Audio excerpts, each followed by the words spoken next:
Hello everyone, नमस्कार। Welcome to S के Patel IAS academy. S के पटेल आईएएस एकेडमी के छत्तीसगढ़ नगरीय निकाय की क्लास में मैं बीके पटेल आप लोगों का फिर से स्वागत करता हूं। नगरीय निकाय की क्लास में आज हम नगरीय निकाय के जो पदाधिकारी होते हैं, इन पदाधिकारियों की पद मुक्ति का अध्ययन करने वाले हैं। कहने का मतलब जो आपके महापौर, अध्यक्ष, उपाध्यक्ष, पार्षद रहते हैं, इनको इनके पद से जो है वो मुक्त कैसे किया जाता है, इसके बारे में अध्ययन करेंगे। जिसके अंतर्गत आज की क्लास में हम अविश्वास प्रस्ताव का अध्ययन करेंगे। इनको पद से हटाया कैसे जाता है, पद से हटाने की प्रक्रिया डायरेक्ट जो है उसके बारे में अध्ययन करेंगे। किन कारणों से हटाया जाता है, किसके द्वारा, किस अधिकारी के द्वारा हटाया जाता है, उसको हम देखेंगे।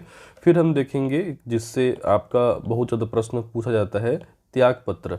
ये जो पंचायत के नगरीय निकाय के पदाधिकारी होते हैं, ये अपना त्यागपत्र किसको सौंपते हैं? महापौर, अध्यक्ष, उपाध्यक्ष, पार्षद अपना त्यागपत्र जो है वो किसको देंगे।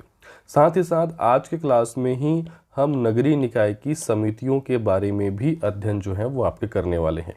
तो सबसे पहले बात कर लेते हैं नगरीय निकाय में जो है वो आपका पद मुक्ति की जो आपकी प्रक्रिया है इसके बारे में। देखिए, हमने ग्रामीण निकाय में भी आपका पंचायती राज अधिनियम के तहत जो है वो पद मुक्ति पढ़ा हुआ है, जिसमें हमने मृत्यु वगैरह को छोड़ करके, आकस्मिक मृत्यु वगैरह हो जाती है उसको छोड़ करके हमने 5 प्रकार से ग्रामीण निकाय में पद मुक्ति देखा था। ग्रामीण निकाय में हमने आपका विश्वास प्रस्ताव देखा था, रिकॉल की प्रक्रिया हमने देखा था, निलंबन की प्रक्रिया देखा था, पद से हटाना देखा था और आपका त्यागपत्र। यहाँ पे नगरीय निकाय में हम 3 प्रकार से जो है वो पद मुक्ति का अध्ययन करने वाले हैं, जिसमें से पहला जो आपका हम अध्ययन करेंगे वो है अविश्वास प्रस्ताव।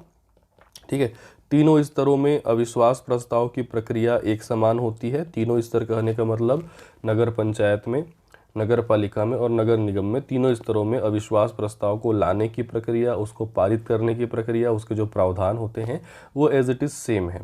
ठीक है, उसके बाद हम देखेंगे कि किन कारणों से जो नगरीय निकाय के पदाधिकारी हैं उनको उनके पद से हटाया जा सकता है। इसी प्रकार का कारण जो है हमने ग्रामीण निकाय में भी पढ़ा था कि निम्न कारणों के होने पर पंचायत के पदाधिकारियों को उनके पद से जो है वो आपका विहित प्राधिकारी हटा सकता है। तो यहाँ पे भी बात करेंगे कि नगरीय निकाय में क्या क्या प्रावधान हैं, है ना, क्या क्या शर्तें हैं जिनके होने पर संबंधित अध्यक्ष को हटाया जा सकता है ना, या फिर पार्षदों, उपाध्यक्ष को जो है वो आपका हटाया जा सकता है। ठीक है, इसके बाद हम देखेंगे कि ये जो नगरीय निकाय के पदाधिकारी हैं, यदि त्यागपत्र देना चाहते हैं तो ये त्यागपत्र किसको सौंपते हैं। ठीक है, तो चलिए शुरुआत करते हैं और सबसे पहले बात कर लेते हैं किसके बारे में, आपका अविश्वास प्रस्ताव के बारे में। ठीक है, देखिए अविश्वास प्रस्ताव की जो पूरी की पूरी प्रक्रिया होती है उसको मैंने बड़े अच्छे से समझाया है उदाहरण के साथ ग्रामीण निकाय में। तो यदि आपने वो क्लासेस पहले अध्ययन किया हुआ है तो ये क्लासेस समझना आपके लिए बहुत ही आसान होगा। नहीं किया है तो पहले ग्रामीण निकाय में जो विश्वास प्रस्ताव की प्रक्रिया होती है उसको अच्छे से समझिए। थोड़ा सा प्रावधान में अंतर है, बाकी प्रक्रिया जो है उसी प्रकार से होती है। देखिए, मैंने यहाँ पे पहले से पॉइंट जो है वो बना रखे हैं कि अविश्वास प्रस्ताव कौन लाता है, किसके द्वारा लाया जाता है, किसके विरुद्ध लाया जाता है, लाने की प्रक्रिया क्या होती है, पारित होने की प्रक्रिया क्या होती है। फिर उसके बाद हम देखेंगे कि किन किन परिस्थितियों में अविश्वास प्रस्ताव नहीं लाया जा सकता। तो पहले तो मैं समझा देता हूं कि अविश्वास प्रस्ताव जो है वो आपका किस प्रकार से लाया जाता है, किसके विरुद्ध और किसके द्वारा लाया जाता है। तो सबसे पहले अगर देखा जाए कि अविश्वास प्रस्ताव भाई किसके विरुद्ध लाते हैं। ठीक है, तो अविश्वास प्रस्ताव लाया जाता है प्रमुख और उप प्रमुख के विरुद्ध। प्रमुख और उप प्रमुख के विरुद्ध कहने का मतलब क्या है, तीनों स्तरों में ना, है ना। नगर निगम में देखें तो प्रमुख कौन हो गया, नगर निगम में प्रमुख हो गया कौन, आपका महापौर। उप प्रमुख तो इसमें होता नहीं है। ठीक है, तो आपका नगर निगम में एक ही पद के विरुद्ध लाया जाएगा, किसके विरुद्ध, महापौर के विरुद्ध। अगर नगर पालिका है तो नगर पालिका अध्यक्ष के विरुद्ध लाया जा सकता है, नगर पालिका उपाध्यक्ष के विरुद्ध लाया जा सकता है। सेम नगर पंचायत में नगर पंचायत अध्यक्ष और नगर पंचायत उपाध्यक्ष के विरुद्ध जो है वो आपका लाया जाता है। तो जो अविश्वास प्रस्ताव की प्रक्रिया है ये पार्षदों के द्वारा लाई जाती है प्रमुख और उप प्रमुख के विरुद्ध, या सरल शब्दों में कहूँ तो पार्षद लोग अध्यक्ष या उपाध्यक्ष को अविश्वास प्रस्ताव ला करके यदि वो पारित होता है तो उनको उनके पद से वो हटा सकते हैं।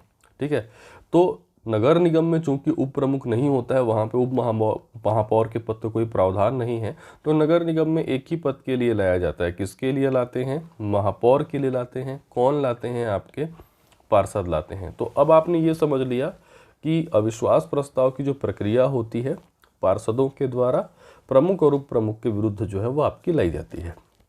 ठीक है, अब बात कर लेते हैं कि लाने की प्रक्रिया क्या होती है। ऐसा थोड़ी ना है कि भाई 2-4 पार्षद चाहेंगे कि अविश्वास प्रस्ताव की प्रक्रिया लाई जाए तो अविश्वास प्रस्ताव ला दिया जाएगा। ठीक है, लाने के लिए अलग प्रक्रिया है, फिर उसको पारित होने की प्रक्रिया और जटिल है। लाने की प्रक्रिया ये है कि कोई भी निकाय हो, नगर निगम हो, नगर पालिका हो, नगर पंचायत हो, वहाँ पे जो टोटल पार्षद हैं, कुल जो पार्षद हैं, इन कुल पार्षदों की संख्या का 1/6 लोग यदि कलेक्टर को लिखित में मांग करते हैं तब वहाँ पे अविश्वास प्रस्ताव की प्रक्रिया लाई जाएगी। फिर पारित होने की प्रक्रिया अलग है। ठीक है, फॉर एग्जाम्पल के लिए अगर मान लें कि आपका एक नगर निगम है ना, और उस नगर निगम में जो है आपके 60 जो हैं वो आपके पार्षद हैं। ठीक है, तो 60 का 1/6, कुल पार्षदों का 1/6, तो 6 एकम और 6 दहम 60, कहने का मतलब 10 पार्षद लोग कम से कम लिखित में कलेक्टर को मांग करेंगे, तब जाकर के वहाँ पे अविश्वास प्रस्ताव की बैठक जो है वो बुलाई जाएगी। पारित होने की प्रक्रिया जो है वो आपका अलग है। तो याद रखेंगे, कुल पार्षदों की संख्या का 1/6 लोग जब लिखित में मांग करते हैं कलेक्टर के पास, तब जाकर के नगरीय निकाय में अविश्वास प्रस्ताव की प्रक्रिया जो है वो लाई जाती है। ठीक है, पारित होने की प्रक्रिया को हम थोड़ी देर में समझते हैं। पहले जो मैं बताया उसको मैं यहाँ पे लिख देता हूँ। सबसे पहले बात की जाए किसके द्वारा लाई जाती है, तो ये लाया जाता है निर्वाचित पार्षदों के द्वारा। ठीक है, निर्वाचित वर्ड इसलिए यहाँ पे मैं लिख रहा हूँ, आपको पता होगा कि मनोनीत लोग नहीं ला सकते भाई, और जो पदेन पार्षद होते हैं जैसा कि मैंने आपको बताया उन लोग भी नहीं ला सकते। किन लोग ला सकते हैं? निर्वाचित पार्षद लोग ला सकते हैं। ठीक है, जो डायरेक्ट जो है लोगों के द्वारा चुने गए हैं। तो निर्वाचित पार्षदों के द्वारा अविश्वास प्रस्ताव लाया जाता है। किसके विरुद्ध लाया जाता है? प्रमुख और उप प्रमुख। तो चूंकि नगर निगम में उप प्रमुख नहीं होता है तो इसलिए मैं प्रमुख और उप प्रमुख न लिख करके सीधे पदों को लिख दे रहा हूँ।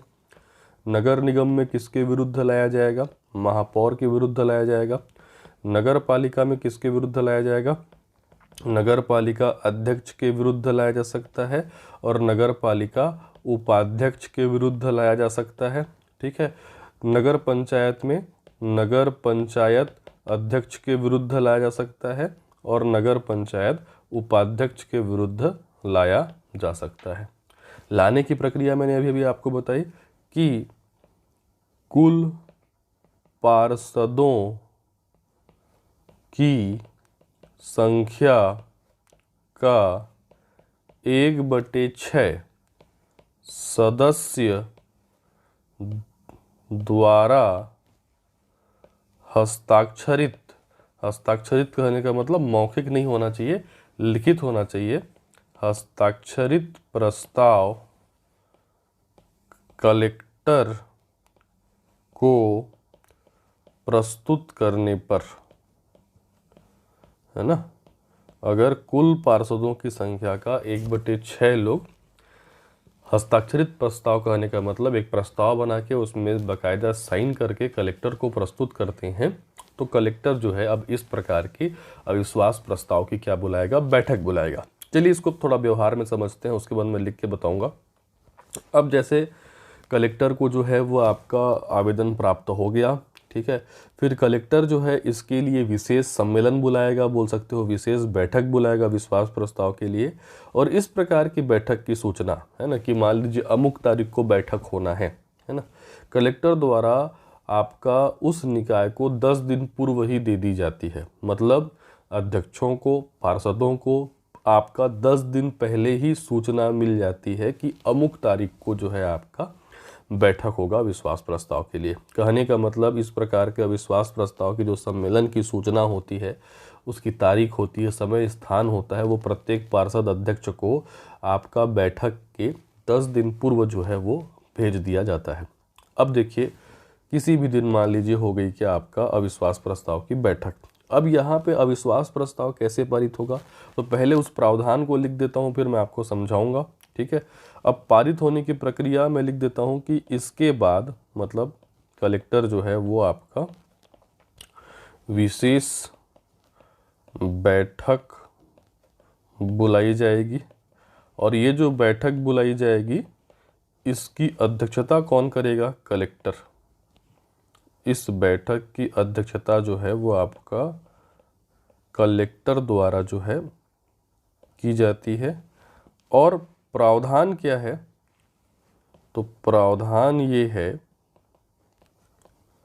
बैठक में उपस्थित एवं मत देने वालों का, बैठक में उपस्थित एवं मत देने वालों का 2/3 बहुमत जो कुल सदस्य संख्या के आधे से अधिक हो, आधे कहने का मतलब 1/2 से अधिक हो।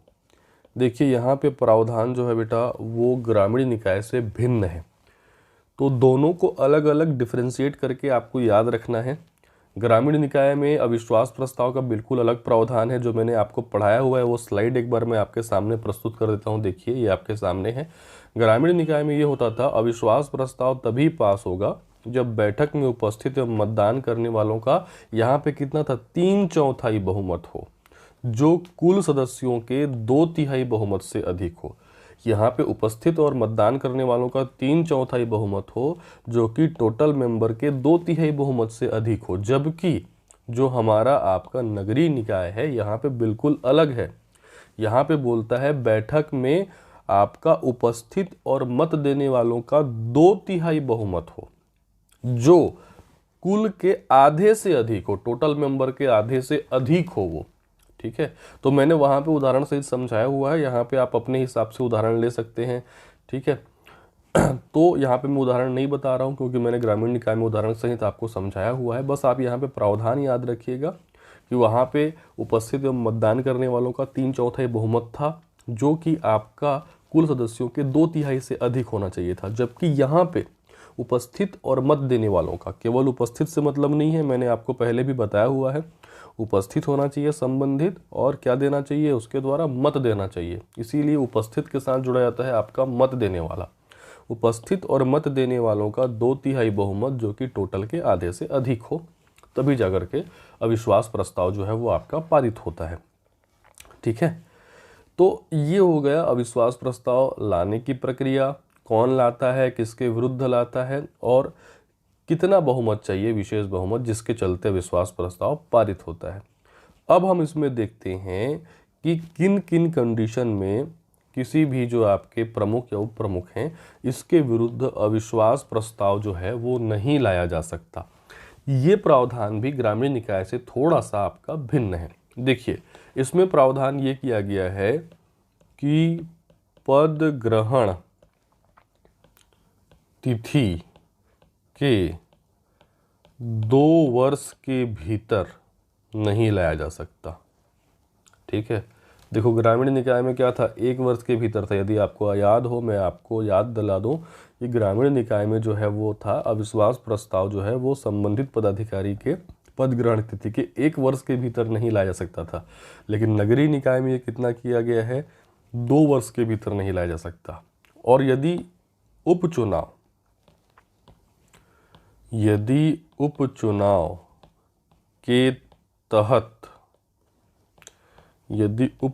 के तहत निर्वाचित हुआ है तो आधे कार्यकाल से पहले नहीं लाया जा सकता। ये भी अलग है बेटा, क्योंकि इस प्रकार का प्रावधान जो है वो ग्रामीण निकाय में रिकॉल की प्रक्रिया के लिए होता था। अविश्वास प्रस्ताव में ग्रामीण निकाय में इस प्रकार का कोई प्रावधान नहीं था। अविश्वास प्रस्ताव में ग्रामीण निकाय में एक ही प्रावधान था कि पद ग्रहण तिथि के भाई 1 वर्ष के भीतर जो है वो नहीं ला सकते, चाहे सामान्य चुनाव के तहत हो चाहे आपका उपचुनाव के तहत हो। लेकिन यहाँ पे जो सामान्य निर्वाचन है उसके लिए अलग प्रावधान है और जो उपचुनाव है उसके लिए अलग प्रावधान है। यदि वो सामान्य निर्वाचन के तहत निर्वाचित हुआ है, मतलब सामान्य जो 5 साल का कार्यकाल होता है उसके लिए निर्वाचित हुआ है, तो जिस तिथि को वो निर्वाचित हुआ है उसके 2 वर्ष के भीतर नहीं ला सकते। यदि उपचुनाव के द्वारा, उपचुनाव तो आप समझते होंगे, पहले भी मैंने आपको समझा दिया है इसको, यदि उपचुनाव के तहत वो निर्वाचित हुआ है तो आधे कार्यकाल से पहले उसके विरुद्ध अविश्वास प्रस्ताव नहीं लाया जा सकता। और ये चीज़ तो आपको पता ही होगा, ये तो सामान्य सा बात है कि कार्यकाल समाप्त होने में यदि 6 माह या उससे कम का समय बचा रहता है तो कोई अविश्वास प्रस्ताव रिकॉल नहीं ला सकते हैं, क्योंकि अगले निर्वाचन की कार्यवाही क्या हो जाती है, चालू हो जाती है। ठीक है, साथ ही साथ इसमें एक प्रावधान और आपका याद रखिएगा, जो ग्रामीण और नगरीय दोनों में सेम है। पूर्व में लाए गए अविश्वास प्रस्ताव अस्वीकार होने के 1 वर्ष के भीतर नहीं लाया जा सकता। ठीक है, जैसे आज मान लो अविश्वास प्रस्ताव लाया गया और मान लीजिए पास नहीं हो पाया, मतलब वो क्या हो गया, अस्वीकृत हो गया। तो यदि पास नहीं हो पाया तो आप अगले 1 वर्ष तक नहीं ला सकते। तो ये तो दोनों में सेम था, ग्रामीण निकाय में भी था कि भाई अविश्वास प्रस्ताव पारित नहीं होता है तो उसके अगले 1 साल तक आप दोबारा अविश्वास प्रस्ताव नहीं ला सकते हैं। लेकिन ये जो ऊपर के 2 आपके शर्त हैं ये अलग हैं। ठीक है, ग्रामीण निकाय में पद ग्रहण तिथि से 1 वर्ष के भीतर नहीं ला सकते थे, लेकिन नगरीय निकाय में पद ग्रहण तिथि के 2 वर्ष के भीतर नहीं ला सकते हो।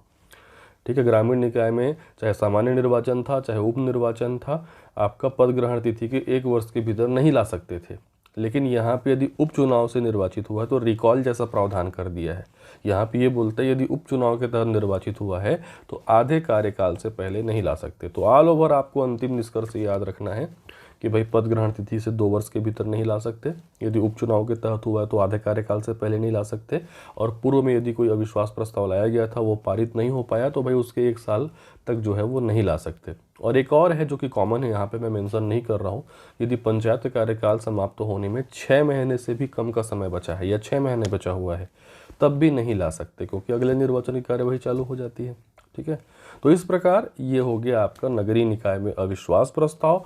आगे बढ़ते हैं और नेक्स्ट हम देखते हैं कि पंचायत नगरीय निकाय के जो पदाधिकारी होते हैं उनको उनके पद से हटाना।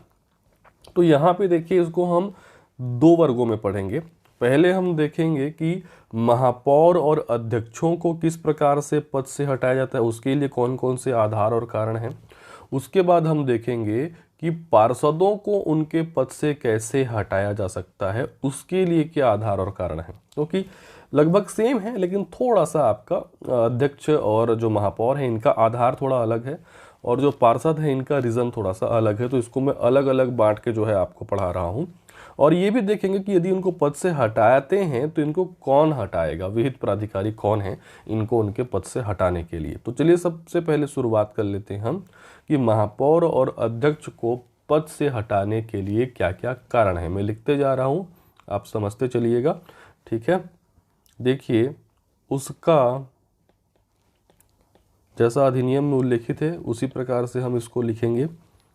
उसका पद में बना रहना, किसका पद में बना रहना, महापौर या अध्यक्ष का, लोकहित में या निगम या फिर परिषद के हित में अवांछनीय हो। कहने का मतलब है कि उस अध्यक्ष या महापौर का अपने पद पे बना रहना लोक हित में, कहने का मतलब जनता के हित में, या फिर उस निगम है ना आपका नगर निगम, नगर पालिका, नगर पंचायत के हित में क्या हो, अवांछनीय हो। चाहे जनता के हित में ना हो चाहे निगम के हित में ना हो तो उसके तो जो है आपका उस अध्यक्ष या महापौर को उसके पद से हटाया जा सकता है। ठीक है, अगला है अपने कर्तव्यों का पालन करने में अक्षम हो। अपने कर्तव्यों का पालन करने में अक्षम होने पर, है ना, यदि वो अपने कर्तव्यों का पालन नहीं कर पा रहा है तब भी उसे उसके पद से हटाया जा सकता है। ठीक है। नेक्स्ट है, यदि वह अध्यक्ष या महापौर निगम या फिर परिषद के विपरीत कार्य कर रहा हो, यदि उसके विरोध में कार्य कर रहा हो, उसके नियमों के विरुद्ध कार्य कर रहा हो, तब भी उसको उसके पद से हटाया जा सकता है। ठीक है। क्या क्या हो गया, यदि उसका पद पे बना रहना निगम के हित में, परिषद के हित में, पंचायत के हित में या फिर लोक हित में क्या हो, आपका अवांछनीय हो, तब अपने कर्तव्यों का पालन करने में यदि वो अक्षम हो, निगम या परिषद के विपरीत कार्य कर रहा हो, यही ऑप्शन में देखो बेटा देता है, क्वेश्चन पूछता है तो, कि निम्न में से किस कारण के होने पर या रहने पर महापौर या अध्यक्ष को उसके पद से हटाया जा सकता है। तो इसीलिए जैसा अधिनियम में है आपको हूबहू वैसे ही शब्द, वैसे ही वर्ड जो है वो आपको याद रखने हैं। ठीक है। नेक्स्ट है कि यदि जो आपका महापौर है या फिर नगर पंचायत या नगर पालिका का अध्यक्ष है उस आरक्षित वर्ग का नहीं है जिसके लिए वह सीट आरक्षित था, है ना भाई, जिस कैटेगरी के लिए वो सीट आरक्षित था, यदि वो उस आरक्षित वर्ग से बिलोंग नहीं करता, हो सकता है कभी कभार की फर्जी प्रमाण पत्रों के साथ जो है या किसी भी प्रकार से जो है आपका वो उस जाति का या फिर उस कैटेगरी का वो शो कर देते हैं, लेकिन बाद में ऐसा पता चलता है कि भाई वो उस आरक्षित वर्ग का नहीं है जिसके लिए वो सीट आरक्षित था, तो उसको उसके पद से हटाया जा सकता है। ठीक है। तो ये आपके मुख्य रूप से महापौर या अध्यक्ष के लिए कारण है। ठीक है। और चाहे वो पार्षद को हटाना हो, चाहे आपका महापौर को, चाहे वो अध्यक्ष को आपको उसके पद से हटाना हो, आप सभी को पता है, चाहे वो ग्रामीण निकाय हो चाहे वो शहरी निकाय में हो, किसी भी पदाधिकारी को उसके पद से हटाने से पहले उसके तरफ से युक्त बोलने का अवसर दिया जाता है, उसके तरफ से सुनवाई का अवसर दिया जाता है। ये तो सभी में कॉमन है। तो याद रखेंगे कि उसका पद पे बना रहना लोकहित में या फिर आपका निगम परिषद के हित में अवांछनीय हो, यदि वो अपने कर्तव्यों का पालन नहीं कर रहा हो, निगम परिषद के विरुद्ध कार्य कर रहा हो, या फिर वो उस कैटेगरी का नहीं है जिसके लिए वो सीट आरक्षित था, तो इन कारणों के होने पर संबंधित महापौर या अध्यक्ष को उसके पद से हटाया जा सकता है। अब यहाँ पे बात आती है कौन हटाएगा। यदि अध्यक्ष या आपके पार्षद मतलब जो आपके महापौर हैं, यदि इस प्रकार कारणों में वो दोषी पाए जाते हैं तो इनको पद से कौन हटाएगा। ठीक है। तो 3 प्रकार के पद हो जाएंगे भाई। कौन कौन से 3 प्रकार के पद। नगर निगम की बात करें तो यहाँ पे ये पूछ सकता है कि महापौर को उसके पद से कौन हटाएगा। अगर नगर पालिका की बात करें तो ये पूछ सकता है कि नगर पालिका अध्यक्ष को उसके पद से कौन हटाएगा। नगर पंचायत अध्यक्ष को उसके पद से कौन हटाएगा, तीनों स्तरों में। तो देखिए बेटा याद रखिएगा, चाहे महापौर हो, चाहे नगर पालिका अध्यक्ष हो, चाहे आपका नगर पंचायत अध्यक्ष हो, इनको उनके पद से हटाने का जो अधिकार है वो किसके पास है, वो राज्य सरकार के पास। तीनों के लिए याद रखिएगा। ऊपर के कारणों में दोषी पाए जाने पर, ठीक है, महापौर, नगर पालिका अध्यक्ष या नगर पंचायत अध्यक्ष को हटाने का अधिकार किसको है, राज्य सरकार को है, तीनों के लिए। ठीक है। इसीलिए मैं तीनों को एक साथ लेते हुए क्या लिख दिया आपका, राज्य सरकार। ये तो हो गया अध्यक्ष और किसका, आपका जो महापौर होते हैं उसका। अब बात कर लेते हैं कि पार्षदों को उनके पद से कैसे हटा सकते हैं। ठीक है। इनके लिए क्या आधार कारण है और इसमें भी हम देखेंगे कि इन पार्षदों को भी उनके पद से कौन हटाएगा। तो पहले देख लेते हैं कारण, किन किन रीज़न के चलते पार्षदों को पद से जो है वो आपका हटाया जा सकता है। आधार देख लेते हैं इसका।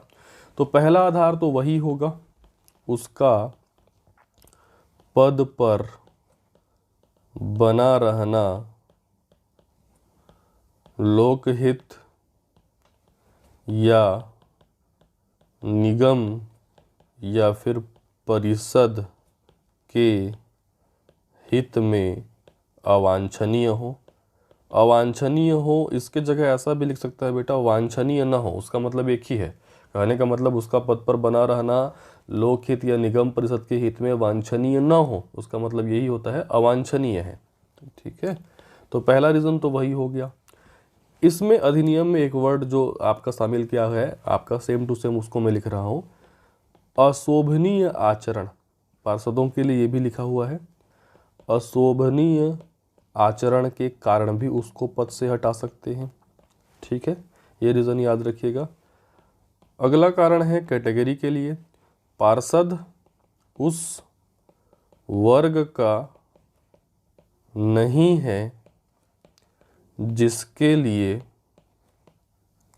वह सीट आरक्षित था, जिसके लिए वह सीट आरक्षित था। तो ये भी रीज़न दोनों में आपका सेम है कि यदि पार्षद उस कैटेगरी का नहीं है जिसके लिए वो कैटेगरी मतलब वो सीट जो है आपका आरक्षित था, तब भी उसको पद से हटा सकते हैं।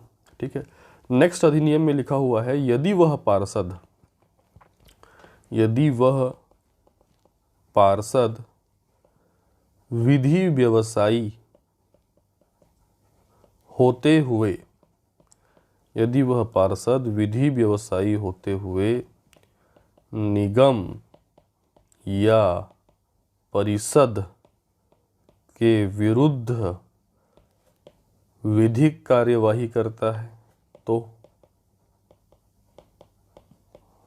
है ना, यदि मान लीजिए वो पार्षद विधि व्यवसायी है, ठीक है, और विधि व्यवसायी रहते हुए मान लीजिए वो निगम या परिषद के विरुद्ध कोई विधिक कार्यवाही करता है, तब उसको उसके पद से हटा सकते हैं। अगला जो आपका रीज़न है पार्षदों को उनके पद से हटाने का, यदि संबंधित निगम या फिर परिषद, जब भी मैं निगम या परिषद बोलता हूँ उसमें निगम कहने का मतलब नगर निगम भी आता है, परिषद में मतलब नगर पालिका परिषद भी आता है, साथ ही साथ नगर पंचायत भी आता है, तीनों शामिल होते हैं। यदि संबंधित निगम या परिषद द्वारा उस पार्षद को पद से हटाने के लिए संकल्प प्रस्ताव पारित कर लिया गया हो, संकल्प प्रस्ताव पारित कर लिया गया हो। अब ये वाला बेटा थोड़ा ध्यान से याद रखिएगा, ये वाला थोड़ा सा विशेष है क्योंकि एग्जाम में पूछता है, 2-3 से ज़्यादा बार जो है इसको पूछ चुका है। ठीक है, यदि संबंधित निगम या परिषद द्वारा उस पार्षद को पद से हटाने के लिए संकल्प प्रस्ताव पारित कर लिया गया है, मतलब जो निगम या परिषद या जो आपका नगर पंचायत है वो खुद चाहती है संबंधित पार्षद को पद से हटाना, और इसके लिए क्या पारित होता है, इस वर्ड को याद रखना, इसके लिए संकल्प प्रस्ताव पारित किया जाता है। और ये संकल्प प्रस्ताव कैसे पारित करते हैं याद रखिएगा, ये संकल्प प्रस्ताव बाकी पार्षद पारित करेंगे उस पार्षद के विरुद्ध जिसको वो पद से हटाना चाहते हैं। तो ये प्रस्ताव क्या कहलाता है, संकल्प प्रस्ताव। ये कोई अविश्वास प्रस्ताव नहीं है ना। अविश्वास प्रस्ताव जो पार्षद होते हैं वो आपके प्रमुख और उप प्रमुख के विरुद्ध लाते हैं। यहाँ पे पार्षद जब पार्षद को हटाना चाहते हैं तो उसको पद से हटाने के लिए वो क्या लाते हैं, संकल्प प्रस्ताव लाते हैं। कैसे संकल्प प्रस्ताव लाते हैं, यदि जो टोटल पार्षद हैं उस निकाय में, कोई भी निकाय हो, तो इन कुल पार्षदों की संख्या का 2/3 लोग यदि वो आपका प्रस्ताव पारित कर देते हैं, जिसमें ये उल्लेखित है कि वो पार्षद जो है आपका दुराचरण करता है, अशोभनीय आचरण करता है, उसका पद पर बना रहना जो है आपका सही नहीं है, और ऐसा प्रस्ताव वो पारित करके कलेक्टर को प्रस्तुत कर देते हैं, तो कलेक्टर संबंधित पार्षद को पद से हटा सकता है। फिर से बोल रहा हूं कि यदि कोई निकाय किसी पार्षद को पद से हटाना चाहती है तो उसको पार्षद लोग हटा सकते हैं। इसके लिए पद से हटाने का संकल्प प्रस्ताव पारित किया जाता है। क्या उसका आपका प्रावधान है, प्रावधान ये है कि पार्षदों की कुल संख्या का 2/3 लोग, टोटल संख्या का 2/3 लोग इस प्रकार का संकल्प प्रस्ताव पारित कर कलेक्टर को प्रस्तुत करते हैं। उनको हटाने का अधिकार नहीं। ये प्रस्तुत करेंगे 2/3 बहुमत से किसको? कलेक्टर को। तो कलेक्टर उस संबंधित पार्षद को उसके पद से हटा सकता है। तो यहाँ पे उसको मैं लिख देता हूँ, पार्षदों की कुल संख्या के, पार्षदों की कुल संख्या के 2/3 ने 1/2 के द्वारा, याद रखिए, पार्षदों की कुल संख्या के 2/3 के द्वारा एक संकल्प प्रस्ताव पारित करे कि उस पार्षद के दुराचरण के कारण उसका पद पर बना रहना सही नहीं है ना। इस प्रकार से वो संकल्प प्रस्ताव जो है वो पारित कर लेते हैं। फिर अब बात आती है कि कौन हटाएगा। तो यहाँ पे भी 3 प्रकार के पार्षद हैं भाई, नगर निगम के पार्षद हैं, नगर पालिका के पार्षद हैं और आपके नगर पंचायत के पार्षद हैं। तो वो तीनों स्तर को मैं फिर यहाँ पे लिख देता हूँ। नगर निगम पार्षद को पद से कौन हटाएगा? ठीक है। नगर पालिका के पार्षद को पद से कौन हटाएगा?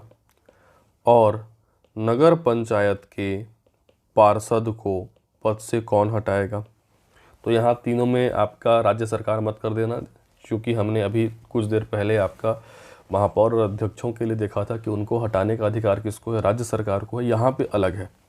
देखिए, नगर निगम पार्षद को कमिश्नर जो है वो पद से हटा सकता है। नगर पालिका पार्षदों को कलेक्टर पद से हटा सकता है और नगर पंचायत पार्षद को भी कलेक्टर पद से हटा सकता है। यहाँ पे मैं जिस कमिश्नर के बारे में उल्लेख किया हूँ वो नगर निगम कमिश्नर नहीं है, ये संभागीय आयुक्त। देखिए, मैंने शुरुआत में ही 2 प्रकार के कमिश्नर बताए थे।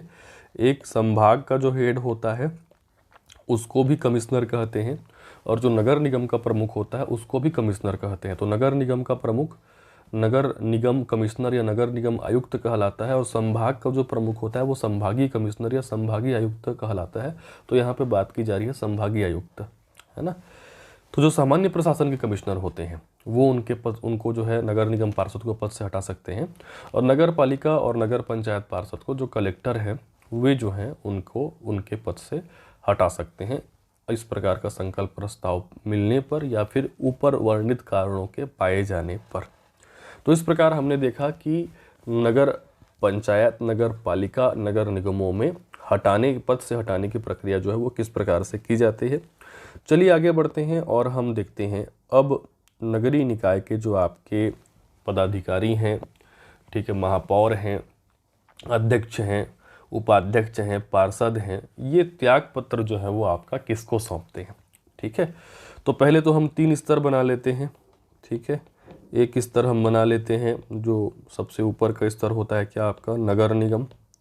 ठीक है, फिर हम देखेंगे कि नगर पालिका में त्यागपत्र कौन किसको देता है।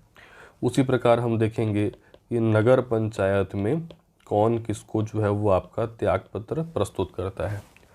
तो पहले तो प्रमुखों के बारे में बात कर लेते हैं। कहने का मतलब हम ये देख लेते हैं कि नगर निगम में भाई यदि महापौर, मेयर को त्यागपत्र देना है तो ये किसको त्यागपत्र देगा। नगर पालिका में यदि नगर पालिका अध्यक्ष को त्यागपत्र देना है तो ये किसको त्यागपत्र देगा। नगर पंचायत में यदि नगर पंचायत अध्यक्ष को त्यागपत्र देना है तो ये किसको त्यागपत्र देगा। ठीक है, नगर निगम की बात की जाए तो मैंने देखिए, चाहे नगर निगम हो, नगर पालिका हो, नगर पंचायत हो, तीनों स्तरों के प्रशासनिक अधिकारी के बारे में मैंने आपको बताया था। एक बार यहाँ पर रिविजन कर देता हूँ कि नगर निगम का जो प्रशासनिक अधिकारी होता है वो नगर निगम क्या होता है? आयुक्त, या नगर निगम पालिका का प्रमुख होता है मुख्य नगर पालिका अधिकारी, या उसको क्या कहते हैं? CMO, chief municipal officer. नगर पंचायत का प्रमुख होता है मुख्य नगर पंचायत अधिकारी, इसको भी क्या कहते हैं? CMO, chief municipal officer. English में दोनों का नाम वही है आपका। ठीक है, तो जो प्रमुख होते हैं, चाहे नगर निगम का हो, नगर पालिका का हो, नगर पंचायत का हो, ये उस निकाय के जो प्रशासनिक अधिकारी होते हैं उनको अपना त्यागपत्र सौंपते हैं। अर्थात महापौर अपना त्यागपत्र किसको सौंपेगा? नगर निगम आयुक्त को। ये अपना त्यागपत्र किसको सौंपेगा? नगर निगम आयुक्त या नगर निगम कमिश्नर को। ठीक है। नगर पालिका अध्यक्ष अपना त्यागपत्र किसको सौंपेगा? मुख्य नगर पालिका अधिकारी या सीएमओ को। नगर पंचायत अध्यक्ष भी अपना त्यागपत्र किसको सौंपेगा? मुख्य नगर पंचायत अधिकारी या फिर आपका नगर पंचायत सीएमओ। नगर पालिका अध्यक्ष नगर पालिका सीएमओ को सौंपेगा और नगर पंचायत अध्यक्ष नगर पंचायत के सीएमओ को सौंपेगा। मतलब उस निकाय का जो प्रशासनिक अधिकारी होते हैं उसको ये अपना त्यागपत्र सौंपते हैं। लेकिन जो अब बच गए आपके पार्षद और उपाध्यक्ष हैं, इनको त्यागपत्र सौंपना है तो किसको सौंपेंगे? अब नगर निगम में तो उप महापौर नहीं है, तो हम यहाँ पे देखेंगे कि नगर निगम के जो पार्षद होते हैं, यदि इनको अपना त्यागपत्र सौंपना है तो किसको सौंपेंगे?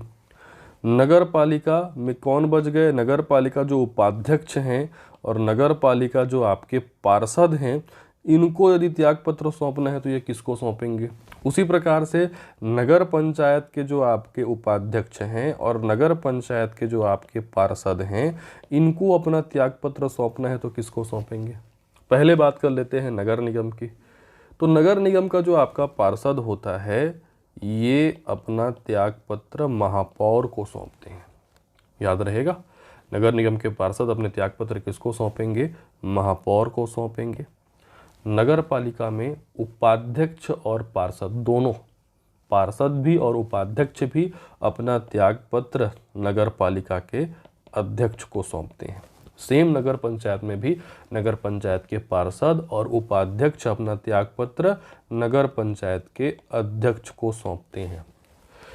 याद रखिएगा इस चीज को कि त्यागपत्र नगर निगम, नगर पालिका, नगर पंचायत जो प्रमुख होते हैं, महापौर होते हैं, अध्यक्ष होते हैं, उस निकाय के प्रशासनिक अधिकारी को सौंप देते हैं, और जो उपाध्यक्ष और पार्षद होते हैं उस निकाय के राजनीतिक प्रमुख को सौंप देते हैं। कहने का मतलब पार्षद महापौर को, नगर पालिका और नगर पंचायत में अध्यक्ष और जो उपाध्यक्ष और जो आपके पार्षद हैं वो अध्यक्ष को त्यागपत्र सौंपते हैं।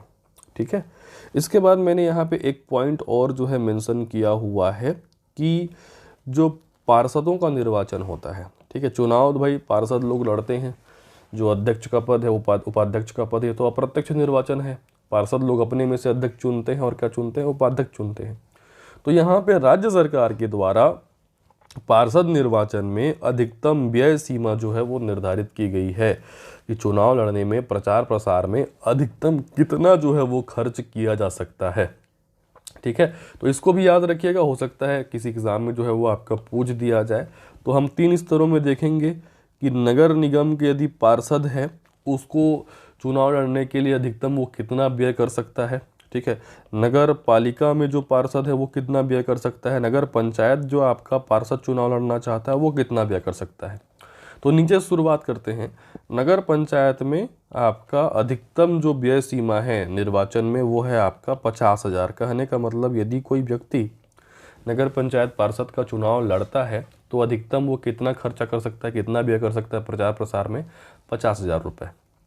अगर नगर पालिका है, नगर पालिका में कोई पार्षद का चुनाव लड़ता है तो अधिकतम जो व्यय की सीमा है वो 1.5 लाख रुपए है। 1.5 लाख रुपए तक जो है वो आपका अधिकतम खर्च जो है वो कर सकता है। अब बात आती है नगर निगम में। तो नगर निगम में जो है आपका 2 कैटेगरी में इसको बांटा गया है। यदि ऐसा नगर निगम है जिसकी जनसंख्या 3 लाख से कम है, कहने का मतलब 3 लाख से कम जनसंख्या पर, है ना, और ऐसा नगर निगम जिसकी जनसंख्या 3 लाख से अधिक है, तो नेक्स्ट क्राइटेरिया है 3 लाख से अधिक जनसंख्या पर, मतलब ये बड़ा जो है वो आपका नगर निगम है जनसंख्या की दृष्टि से। तो यदि ऐसे नगर निगम जिनकी जनसंख्या 3 लाख से कम है, वहाँ पे अधिकतम व्यय किया जाएगा 3 लाख रुपए। ठीक है, मतलब 3 लाख की जनसंख्या तक 3 लाख रुपए जो है वो व्यय किया जाएगा। लेकिन जहाँ जनसंख्या 3 लाख से अधिक है वहाँ पे 5 लाख रुपए की अधिकतम व्यय सीमा जो है वो निर्धारित की गई है। ठीक है, नगर पंचायतों में 50,000, नगर पालिकाओं में 1.5 लाख, नगर निगमों में 3 लाख और 5 लाख। 3 लाख किस कैटेगरी में? यदि जनसंख्या 3 लाख से नीचे है। यदि जनसंख्या 3 लाख से ऊपर है तब वहाँ पे अधिकतम व्यय सीमा है कितना आपका? 5 लाख रुपए। ठीक है, चलिए क्लास के अंतिम पड़ाव की ओर पहुँचते हैं और बात कर लेते हैं नगरीय निकाय की समितियों के बारे में। देखिए, हमने ग्रामीण निकाय में समितियां जो है वो अध्ययन किया हुआ है। ठीक है, हमने ग्राम पंचायत की जो आपकी 5 समितियां होती हैं, जनपद और जिला पंचायत की 7 समितियां होती हैं, उसी प्रकार से जो नगरीय निकाय होती हैं उसमें विभिन्न दायित्वों का, कार्यों का निर्वहन करने के लिए समितियां जो है वो गठित की जाती हैं। तो आपको समझना है कि नगर निगम में कौन कौन सी समिति होती है, नगर पालिका में कौन कौन सी समिति होती है और नगर पंचायत में कौन कौन सी समिति होती है। ठीक है, तो देखिए जो आपका नगर निगम है यहाँ पे 5 प्रकार की समिति होती है और नगर पालिका और नगर पंचायत में 6 प्रकार की जो है वो आपकी समिति होती है। ठीक है, तो जो 5 समिति है वो नगर निगम में, नगर पालिका में और नगर पंचायत में कॉमन है। देखिए मैं लिख के समझाता हूँ आपको। पहले हम बात कर लेते हैं नगर निगम में।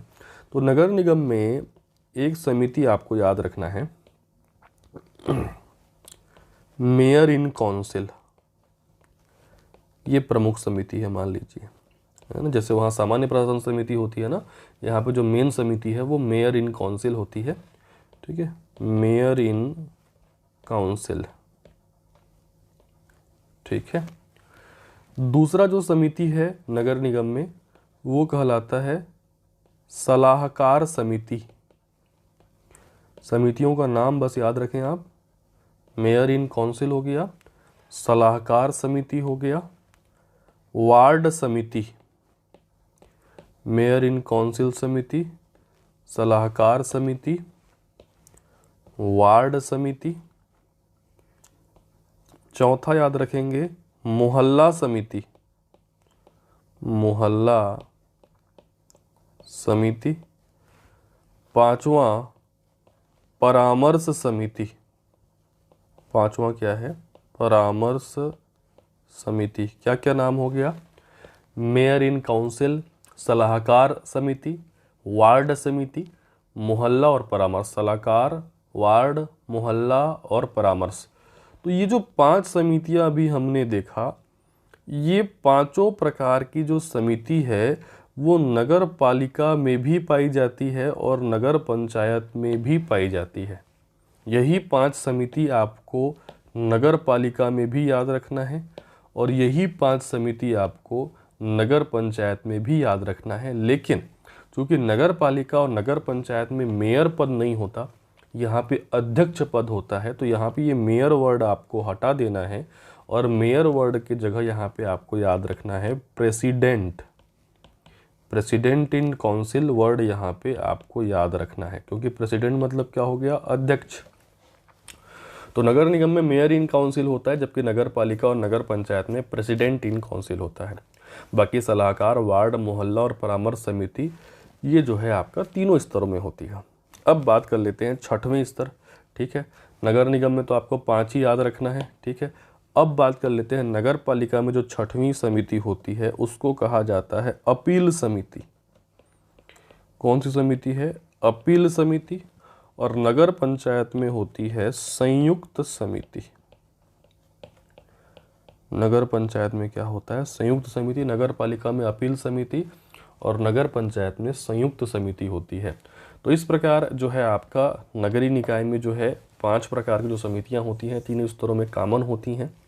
मेयर इन काउंसिल, इनमें होता है प्रेसिडेंट इन काउंसिल, फिर सलाहकार समिति, वार्ड समिति, मोहल्ला समिति, परामर्श समिति। नगर पालिका में होता है अपील समिति और नगर पंचायत में होता है संयुक्त समिति। तो इस प्रकार से हमने नगरीय निकाय के प्रमुख तथ्यों का जो है वो आपका अध्ययन किया। ठीक है, तो आज की क्लास जो है यही